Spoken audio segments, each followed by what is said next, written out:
Fala pessoal, tudo bem com vocês? Vamos falar sobre Vitória e Santos que se enfrentam daqui a pouco no Barradão, em Salvador, pelo Campeonato Brasileiro. O Santos que está numa situação desesperadora, penúltimo colocado da competição, eliminado pelo CRB. Essa eliminação na Copa do Brasil aumentou a crise, a cobrança dos torcedores nos jogadores do Santos e até mesmo de dirigentes, conselheiros, cobrando atitudes do presidente Marcelo Teixeira.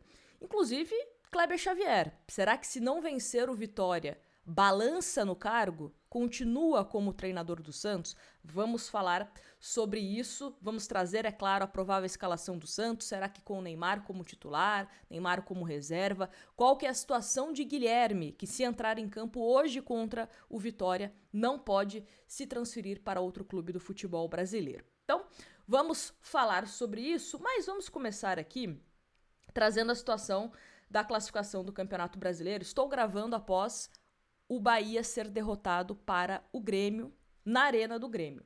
O Grêmio, que era o primeiro time ali perto da zona de rebaixamento, e aliás, estava na zona de rebaixamento, e com essa vitória, o Grêmio foi para a 12ª colocação com 12 pontos. E fez com que o Internacional ficasse na 16ª colocação com 10 pontos. Então, o primeiro time fora da zona. O Inter enfrenta o Sport. Então, é um duelo que é bom a gente ficar de olho para ver o que vai acontecer, porque interessa bastante pra gente, tá? Esse duelo entre Sport e Internacional que acontece na Ilha do Retiro.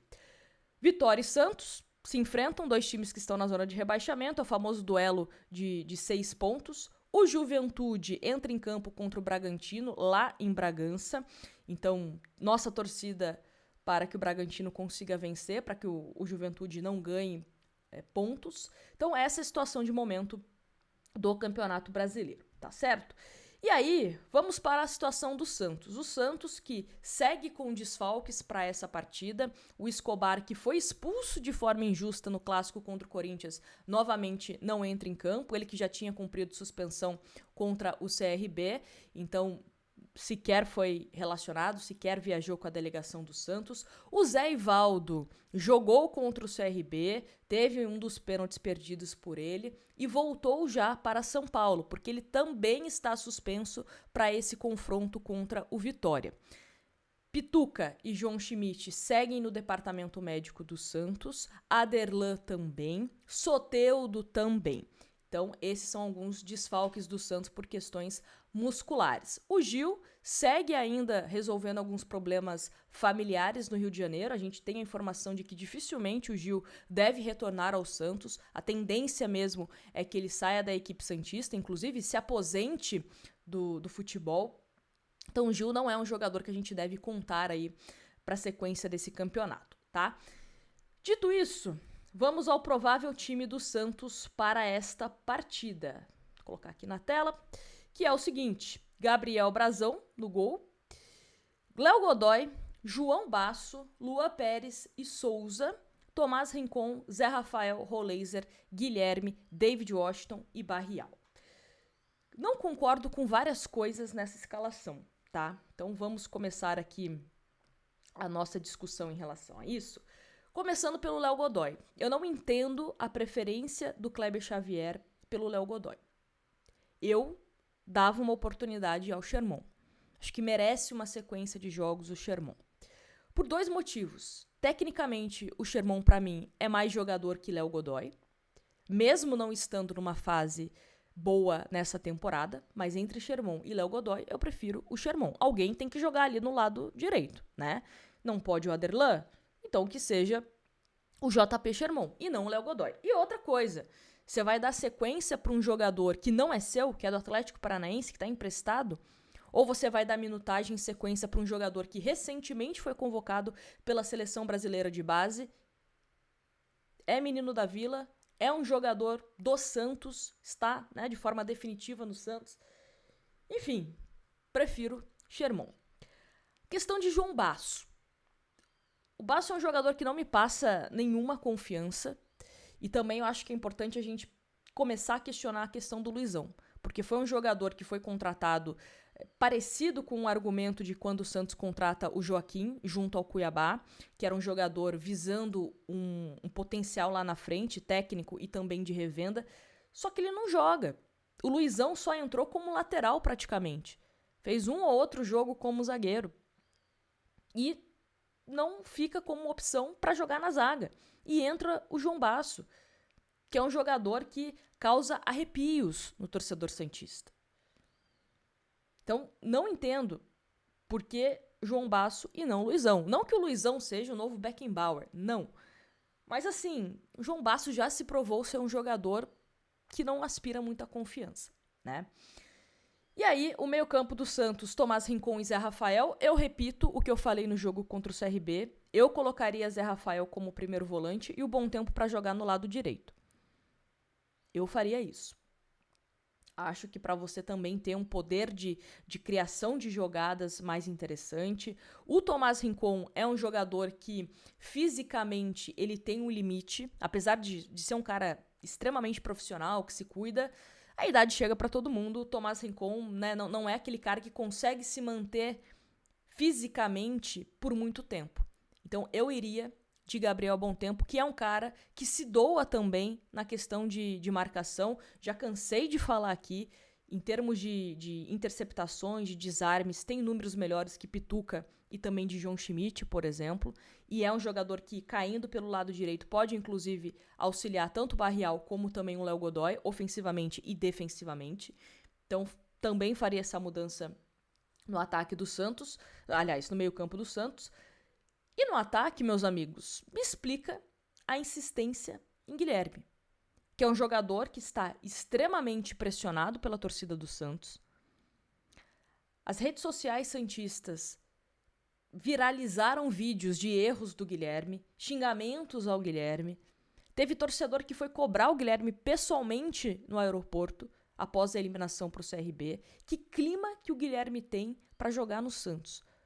Que clima que o Guilherme tem? Além dessa questão de 7 jogos. Eu já não entenderia ele entrar no decorrer do jogo, ainda mais como titular. Bota o Matheus Xavier, ou se não quer colocar o Matheus Xavier, coloca o Bom Tempo então, muda o esquema tático do Santos, joga num 4-4-2, povoa mais esse meio campo. Por que essa insistência pelo Guilherme? Por que essa insistência em 4-3-3 se você não tem jogador para jogar dessa forma? Mais uma insistência do Kleber Xavier, que tá difícil defender para continuar no cargo do Santos. Eu não gosto de ficar tendo essa postura de parece que a gente gosta de moer treinador, né, de pedir demissão de treinador, mas não se ajuda. Não se ajuda. São decisões do Kleber Xavier que, juro para vocês, eu não entendo. E mesmo que o Guilherme faça gol hoje, ajude o Santos, beleza, vou ficar feliz, né, caso o Santos vença. Mas o contexto, o macro de Guilherme no Santos, não dá mais. Chegou no limite. Chegou no limite. Repito, torço para o Guilherme fazer o gol hoje da vitória do Santos, mas não vejo mais como ele possa contribuir para esse time ao longo da temporada. Espero que, caso ele entre em campo, é porque o Santos tem uma certeza muito grande que algum clube de fora vai querer contratá-lo. Só assim para justificar alguma coisa. Só assim para justificar alguma coisa. Mas, vamos ver esse time do Santos, né? Neymar deve entrar no segundo tempo novamente.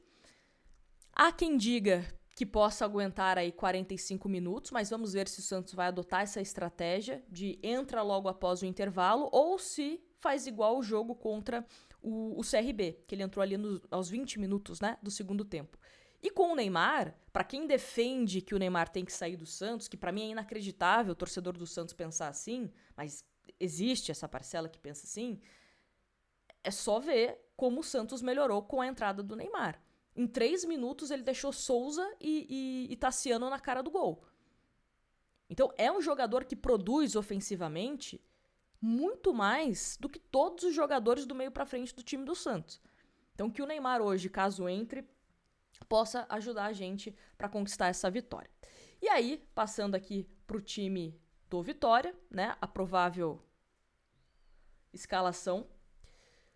Lucas Arcanjo no gol, Claudinho, Lucas Halter, Zé Marcos e Jamerson, Ronald Lopes, Baralhas, Mateuzinho. Mateuzinho é um jogador que o Santos tem que tomar cuidado, é o cara da bola parada, é um jogador que tem velocidade, é um cara que tem uma visão ali, né, melhor desse time do Vitória. Então é um jogador que os volantes do Santos, né, Zé Rafael, Tomás Rincon, tem que tomar cuidado para que ele não tenha liberdade para chegar com facilidade até o ataque. E aí tem também Gustavo Mosquito, Renato Kaiser e Osvaldo. Esse é o provável time do Vitória. E é isso. Hoje, torcer para que o Santos consiga vencer. E o discurso que eu venho falando, tá? Tô nem aí se o Santos vai jogar bem, se o Santos vai jogar mal hoje. Eu quero só vencer, quero vir aqui fazer um vídeo de pós-jogo comemorando finalmente uma vitória do Santos. Para que a gente, quem sabe, consiga iniciar uma recuperação. O Santos, antes da questão técnica e da questão tática, que é extremamente importante, precisa de confiança. E esse elenco tá totalmente sem confiança. Totalmente sem confiança. Quem sabe uma vitória possa ser esse empurrão que tá faltando para esse time. E se perder, aí a situação vai ficar ainda mais desesperadora. Mas vamos torcer para que tudo dê certo, tá bom? Me conta aqui nos comentários o que você espera para essa partida, o seu palpite, se você mudaria alguma coisa na escalação, se você concorda, quero saber, tá bom? Grande abraço e depois do jogo, volta aqui que a gente tem o nosso vídeo pós-jogo analisando essa partida entre Vitória e Santos. Grande abraço.